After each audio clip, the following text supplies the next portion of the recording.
আমি কাজ শেষ করিনি, এর জন্য আমরা কি বলতে পারি? আই ডিড নট ফিনিশ বলতে পারি, না আই নট ফিনিশড ইয়েট বলতে পারি? এর জন্য কোনোটাই হবে না। আমরা এর জন্য বলতে পারি I haven't finished yet. I haven't finished yet.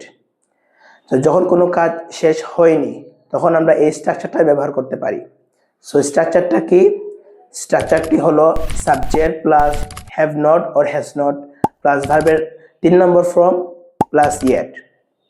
এখন যদি আপনি আরো বাক্য তৈরি করতে চান তো করতে পারেন। যেমন ধরেন আমি কল করিনি, তার জন্য আমরা কি বলতে পারি? তার জন্য আমরা বলতে পারি I haven't called yet. I haven't called yet. আমি এটা নিতে পারিনি, এর জন্য আমরা কি বলতে পারি? এর জন্য আমরা বলতে পারি I haven't taken it yet. I haven't taken it yet. তো এখানে টেকেন এর ক্ষেত্রে আমি ইট ইউজ করছি, কারণ হলো ট্রানজিটিভ ভার্বের সাথে আমরা সবসময় একটা অবজেক্ট ইউজ করি, সেই জন্য টেকেনের সাথে ইট ইউজ হয়েছে।